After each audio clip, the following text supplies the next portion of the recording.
Assalamualaikum warahmatullahi wabarakatuh. Apa kabar semuanya? Semoga selalu sehat ya. Sekarang kita akan meneruskan pembelajaran tematik kelas 4, tema 2, subtema 1, pembelajaran kelima. Sebelum meneruskan ke pembelajaran, marilah kita berdoa sebelum belajar ya. Berdoa menurut agama dan kepercayaan masing-masing. Berdoa mulai. Berdoa selesai. Sekarang kita akan mulai pembelajaran kelima ini ya. Kita akan membahas tentang tempo dalam lagu.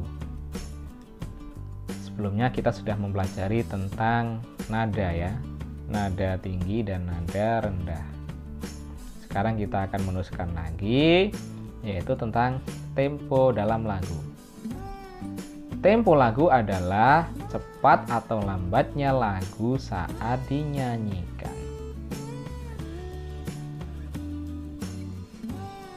Contoh nada lagu yang dinyanyikan dengan tempo lambat adalah sebagai berikut.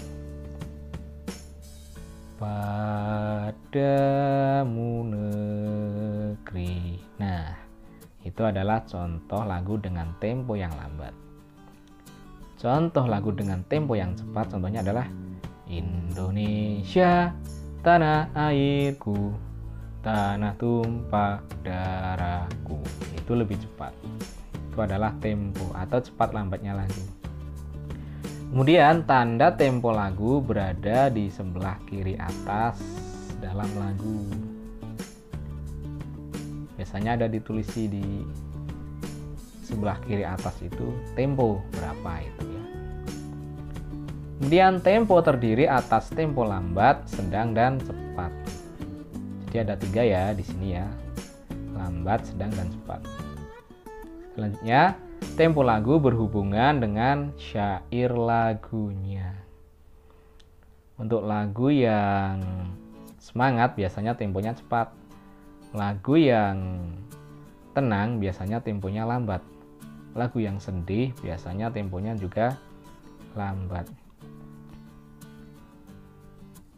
Lagu bertempo cepat menunjukkan suasana gembira dan kemegahan. Lagu bertempo lambat menunjukkan suasana sedih dan hikmat. Hikmat ya. Alat untuk mengatur tempo lagu adalah metronom. Tempo biasa ditulis dengan tanda tempo berikut istilah tanda tempo. 1. Tempo cepat, yaitu allegro, nesto, dan vivace. Yang kedua, tempo sedang, yaitu moderato, andante, dan andantino.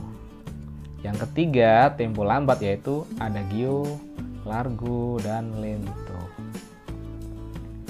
Kita teruskan materi berikutnya. Sumber daya alam berdasarkan kondisi alam di Indonesia. Sumber daya alam tersebar di seluruh Indonesia. Sumber daya alam setiap pulau tidak selalu sama. Hal itu dipengaruhi oleh perbedaan kondisi alam. Kita masuk ke pembahasan berikutnya. 1. Di Sumatera. Banyak pegunungan. Ini adalah kondisi geografis Sumatera. Kemudian budidaya kopi, lada, coklat, tembakau, karet, dan kelapa sawit. Itu sumber daya alam yang ada di Sumatera. Di sisi lain, di Sumatera juga kaya akan hasil tambang seperti minyak bumi, batu bara, dan timah. Minyak bumi dan batu bara dimanfaatkan untuk bahan bakar. Minyak bumi untuk bahan bakar kendaraan, mesin industri, dan lain sebagainya. Batu bara digunakan juga untuk bahan bakar. Contohnya mesin-mesin uap. Seperti pembangkit listrik tenaga uap itu juga memerlukan batu bara sebagai bahan bakarnya. Dahulu kereta api sebelum menggunakan minyak bumi menggunakan batu bara sebagai bahan bakar utama. Maka dahulu dinamakan sebagai kereta uap. Yang kedua adalah di Jawa atau Pulau Jawa. Pulau Jawa memiliki pegunungan, dataran tinggi, dataran rendah, dan pantai. Itu adalah gambaran geografis di Pulau Jawa. Daerah pegunungan dan dataran tinggi memiliki sumber daya alam seperti teh, kopi, dan kina. Dataran rendah, contohnya persawahan yang tersubur di Indonesia. Persawahan kita bisa menanam padi dan lain sebagainya. Pesisir pantai, yaitu untuk budidaya ikan laut, rumput laut, pertanian garam, dan penjemuran ikan asin. Pulau Kalimantan, sebagian besar berupa dataran rendah dengan hutan yang lebat. Hutan merupakan habitat alami bagi hewan yang terancam punah. Hutan Kalimantan dimanfaatkan untuk ditanami berbagai sumber daya alam seperti kelapa sawit, karet, dan rotan.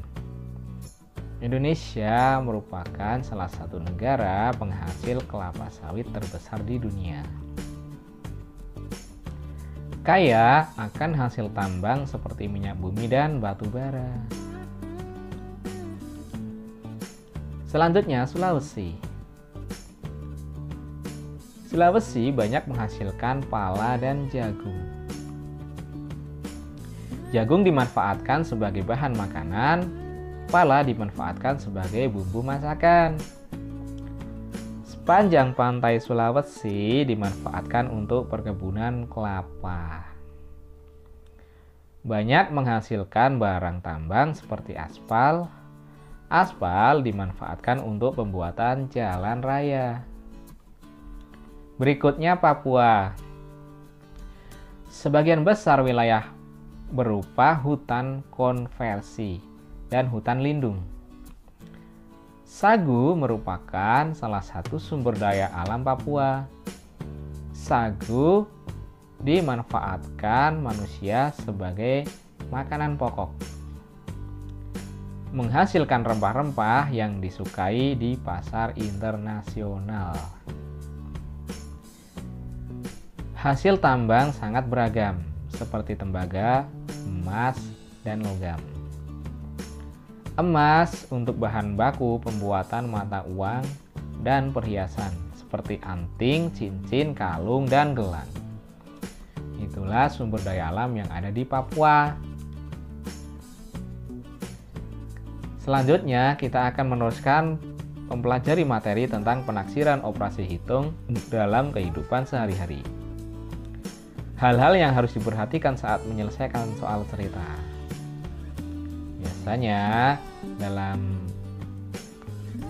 penaksiran operasi hitung dalam kehidupan sehari-hari kita akan dihadapkan dengan sebuah soal cerita. Nah, cara menyelesaikannya bagaimana? Yang pertama yaitu menentukan apa yang diketahui dan apa yang ditanyakan.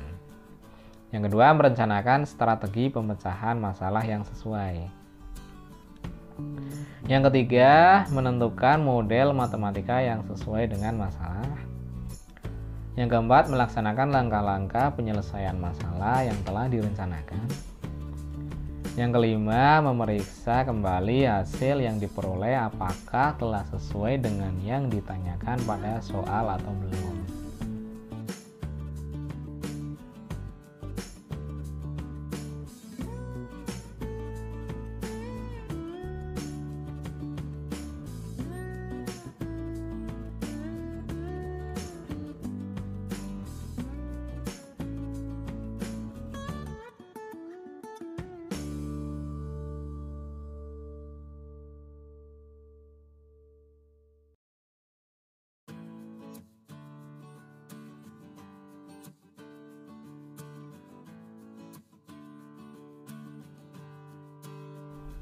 Demikian pembelajaran kelima, semoga apa yang kita pelajari bisa bermanfaat. Marilah kita tutup pembelajaran dengan bacaan doa. Berdoa menurut agama dan kepercayaan masing-masing. Berdoa mulai. Berdoa selesai, kurang lebihnya mohon maaf. Sampai ketemu di video pembelajaran berikutnya. Wassalamualaikum warahmatullahi wabarakatuh.